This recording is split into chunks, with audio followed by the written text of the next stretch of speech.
Hello বন্ধুরা, চলে এসেছি আরও একটা নতুন ভিডিও নিয়ে। আজ সন্ধেবেলায় আমি গেছিলাম কলকাতা, আমার একটা বান্ধবীর বাড়ি। আমার সাথে আরও একজন বান্ধবী গেছিলো। তো অনেক দিন ধরে ও বলছিল ওর রুমে যেতে, তো সেইভাবে যাওয়া হয়ে ওঠেনি।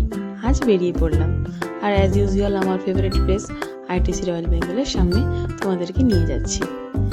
দেন ওর বাড়িতে রাতে গিয়ে খাওয়া দাওয়া করে ঘুম দিয়ে সকালে আমাদের প্ল্যান ছিল একটু বেরোবো। আর্লি মর্নিং আমরা বেরিয়ে পড়েছিলাম প্রিন্সেপ ঘাটে। ওখানেই চা খাওয়া সেরে ব্রেকফাস্ট করে ওয়েদারটা ভালো হতে আমরা প্ল্যান করে উঠে পড়লাম ওখানকার নৌকা। তারপর আর কি, কলকাতার সৌন্দর্য উপভোগ করছি। এত সুন্দর ওয়েদারটা হয়ে আছে, কি ভালো লাগছে। আকাশটায় সুন্দর মেঘ, আলো আধারি, মাঝে একবার জানেন তো বৃষ্টিও এসেছিল। দিয়ে আবার সাদা নীল আকাশ আমরা দেখতে পাচ্ছি। পুরনো বন্ধুরা এক জায়গায় হলে বসে চা খাওয়া, পুরনো যেখানে আগে ঘুরতাম সেই সব জায়গায় ঘুরতে যাওয়া, এগুলো বেশ একটা আলাদাই অনুভূতি। আপনাদের কলকাতার কোন জায়গা সব থেকে বেশি ভালো লাগে আমাকে কমেন্টে জানাবেন।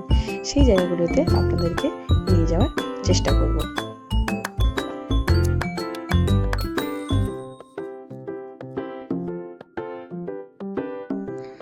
তারপর নৌকা ভ্রমণ শেষ করে আমরা চলে গেছিলাম বান্ধবীর রুমে।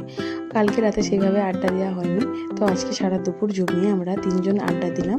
তারপর রান্না করে খাওয়া দাওয়া কমপ্লিট করে একটা ঘুম দিয়ে বেরিয়ে পড়লাম বাড়ি ফেরার উদ্দেশ্যে। বিকেল বিকেল চলে এসেছিলাম বাড়িতে।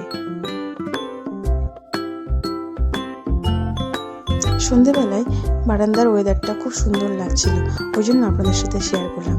আর ভিডিওটা কেমন হয়েছে প্লিজ জানাবেন। ভালো লাগলে একটা লাইক, কমেন্ট, শেয়ার ও সাবস্ক্রাইব করে দেবেন। Thank you so much.